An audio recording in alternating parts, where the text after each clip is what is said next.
How are you feeling right now as you're kind of approaching your final day in this position, and as you look back over the last 3+ years? It's been just over 3 years, right? Yes, I was sworn in on October 7th, 2021, so it's 3+ years in this role as United States Attorney. And it is a bittersweet moment. I have loved serving in this office and served here since 2013 as an Assistant United States Attorney before becoming the United States Attorney.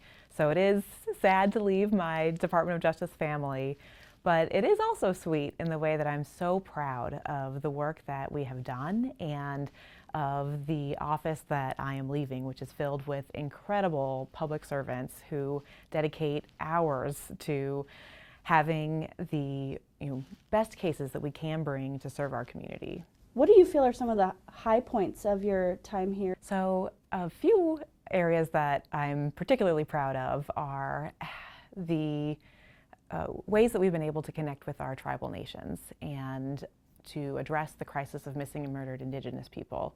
We have been able to increase the number of resources that are available in our office, both victim services as well as prosecutors, to ensure that we are serving our tribal nations and working with them to have safety on our tribal reservations. Our district, Eastern Washington, was selected as one of the districts to have a dedicated missing and murdered Indigenous persons prosecutor, and so an MMIP AUSA, and we swore in our first MMIP AUSA, Bree Blackhorse, in our Yakima office in May of last year, and she has just been a wonderful addition to our team. We've been prosecuting cases on our Native American reservations for years, but having somebody dedicated to really looking at both how can we do this work better, how can we serve victims better, how can we as prosecutors and as victims advocates and support staff here in our offices ensure that we are doing all we can to provide the full wraparound services for individuals to have safety and feel that justice is being served in their communities. So another one of the main things your office tackled over the last few years was fraud. I know we've talked about some fraud cases. You've reached historic settlements in terms of medical healthcare fraud, also focused on that COVID relief fraud. So we have absolutely prioritized fraud, and a reason that we did that was, one, in response to the COVID epidemic, that where there was a need for a focus on accountability after individuals took advantage of those pandemic relief programs that were designed to help people and businesses, especially small businesses, who truly needed those funds. And when fraudsters took that money away, individuals didn't get those funds which they were entitled to. And many businesses had to close, and many people suffered because of that.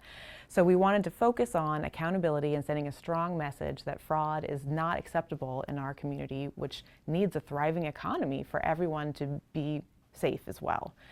We also look at fraud in ways that we really want to protect vulnerable populations, and in protecting and focusing our efforts on healthcare fraud, we really want individuals who go to doctors as patients, and we're all patients at times in our lives, we need to know that our doctors are treating us with our patient care as the #1 priority, not that it's about money or what prescriptions or care is going to bring doctors the most money. So we really have focused on ensuring that when people can invest, they trust the individuals who take care of their funds. When they go to the doctor, they can trust the doctors to take care of them. And in the federal government, we have different statutes, the United States Code, and we have a unique responsibility and role in enforcing those statutes that protect individuals from fraud. Your office has also focused heavily and led the way in justice for, as you mentioned, our Indigenous communities and tribal nations and those MMIP cases. Any other highlights of those initiatives that you want to focus on? Yeah, I'll speak a little bit more to that. We really invigorated our Safe Trails Task Force, which is our law enforcement response to when there's crime on tribal lands. And that means working very closely with our tribal law enforcement, our county law enforcement, our state law enforcement, and our federal teams, so that we can have seamless collaboration in responding to criminal conduct and being able to bring those effective prosecutions. Our office has a unique role in serving our tribal nations because we have exclusive felony jurisdiction over many crimes committed on tribal lands. And so through building these stronger relationships and task forces where we can cross-designate law enforcement to be able to bring those federal cases and support that prosecution has really increased our ability to respond to crime, and has also helped, which I think is the most important, victims have faith in coming forward. When victims know that there is accountability for their perpetrators, they're more willing to come forward with information, support our investigations, and that helps our case prosecutions. Do you think that your close ties working with local and tribal government has helped renew some of that trust for Indigenous communities, that the government is looking out for them and somebody will investigate and prosecute these cases? Absolutely. I think one of my overarching goals in all of our work, in our outreach work, and our prosecutions, and in sharing information about the work that we're doing is building trust. And we've really dedicated ourselves to being present on tribal reservations, tribal lands, and through those ongoing meaningful relationships where you can build trust by being there, by being present, I think we've had some very strong responses of gratitude that we're present, gratitude that we're bringing cases that previously we wouldn't maybe not have enough evidence to bring, but through that connections with both law enforcement as well as social services, ensuring that victims have access to housing resources, to counseling to deal with the trauma of being a victim. Those are all critically important in order to build trust, and we've been able to both do that through talking about the prosecutions we're doing, as well as investing additional resources from federal grants that can provide the wraparound services that all of our communities so desperately need to thrive. I know another area that's kind of near and dear to your heart is environmental justice. So can you tell me a little bit about some of your accomplishments in this office when it comes to environmental justice? So I spent some of my time as an assistant United States attorney bringing environmental cases, and also worked for the Environment and Natural Resources Division for the Department of Justice. And with that background, I was selected by the Attorney General to lead the Environmental Justice Subcommittee for the US Attorney's offices. And I advised the Department of Justice on effective strategies to prosecute environmental crimes. And here in Eastern Washington, we really set the standard for how to have these diverse groups of law enforcement, community organizations, and regulatory entities to come together and identify what are the areas that we most need to focus on in our community to protect our air, to protect our water, and to ensure that our children are having access to safe, nutritious, and healthy foods. So what we'd built was an environmental task force that included all of these groups, and we were able to bring cases of national recognition that were dismantling programs, I would say dismantling criminal enterprises that were based around efforts to disable emissions devices, to really profit from pollution, where trucking companies who have baseline requirements to not pollute the air beyond the standards of what cars and trucks are allowed to do were circumventing those rules for their own profit, and the people who pay the price for that are children, individuals who have asthma, everyone who's now breathing air that is less healthy and clean. So by being able to really focus our efforts on these large corporations and criminal conspiracies, then we were able to take down an entire network that was enabling trucking companies to disable emissions devices and circumvent the law and pollute our air. So that's been really an exciting area that our office has been a leader on in the nation.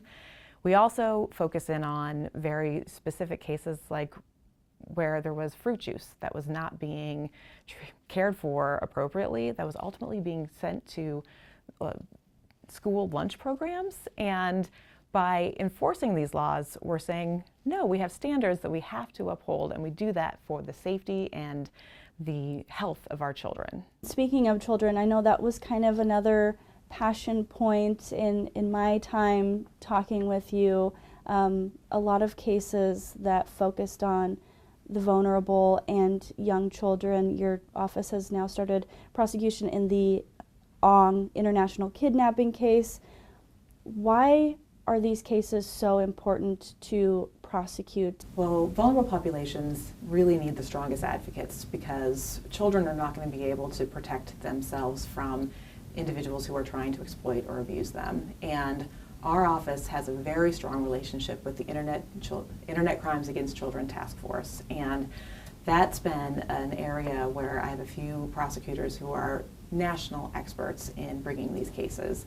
They are devastating to learn about the suffering and abuse that children have endured. And our office is able to work really closely with highly skilled forensic experts who are able to ensure that when there's been child exploitation material that's been developed and it's being shared on the internet, we're able to go after individuals who are perpetuating that and have very significant sentences for individuals who are the most dangerous in our community. How has your office really tackled the opioid epidemic, both on a federal level and locally in our community?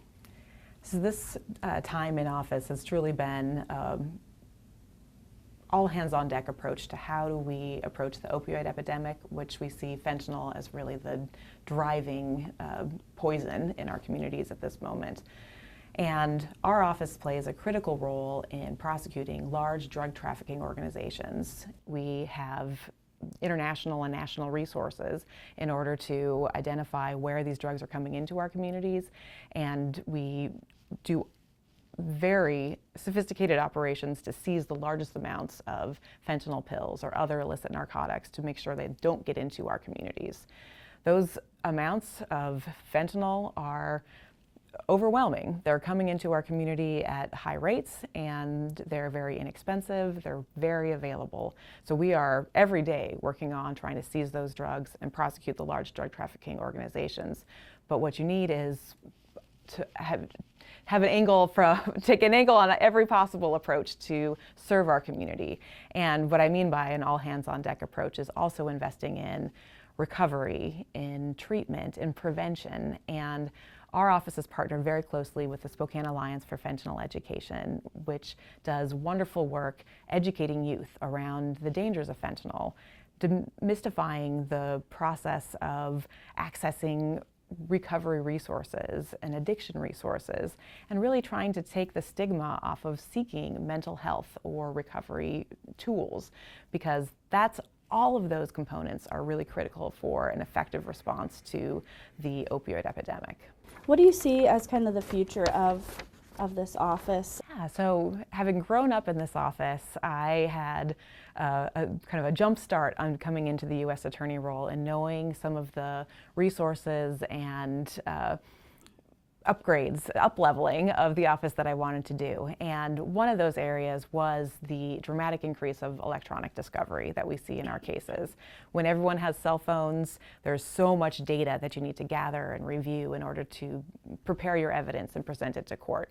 So what we've done in the last few years was invest in having a more sophisticated litigation support unit that's going to process that data, really ensure that we have all of the tools to effectively prosecute cases. So we need to keep up with the electronic evidence needs of the moment.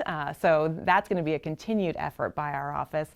And we have to respond to the way that crime is occurring. So many more online criminal activities, cybercrime, cybercurrency, cryptocurrency, which is a new way that many drug trafficking organizations launder money. And those have been all strategies that we are trying to have the tools in order to respond effectively so that we can be a step ahead of those who are using these new tools for criminal conduct. I guess one other area I'll say for that is so I've been really proud also of the collaborations and partnerships that our office has built. Coming into the office after kind of the heart of COVID, there were many things that were disrupted about how our office was able to work seamlessly with our other counties and our law enforcement levels from local, state, federal, and tribal. And we've really built these strong networks of collaboration, and that will serve our office so well going into the future. By bringing folks together, we can really focus on who are the largest drivers of violent crime in our communities, focus our enforcement efforts on those areas, and have a violent crime prevention strategy that is using the resources we have as effectively as possible. What's next for you? So I've been sprinting at about 1,000 miles an hour since I came into this role. Coming into this role, you know it will end, and it is sad when it does, but I really wanted to make sure that I made the most of it and jumped in with my full heart and soul. So I'm going to take a little break first, catch my breath. My kids are worried that I'm going to be too involved in their school activities right now, but I'm staying right here in Spokane. I've been trying to take lessons from all the things that I've learned from so many community members about what's important to our community, and try to take those lessons and see what way I can best serve next. I guess one other area is I just wanted to commend the incredible work of the prosecutors in my office and the law enforcement community that we've been able to collaborate so closely with. My goal of building trust with the community has been with the incredible collaboration of our law enforcement teams who go out to do outreach with us, to be present with community members. And it's through that work that we can really do our best service to victims of crime. And I'm so proud and grateful for the hard work that public servants in our office do every day to serve our community in many unseen ways.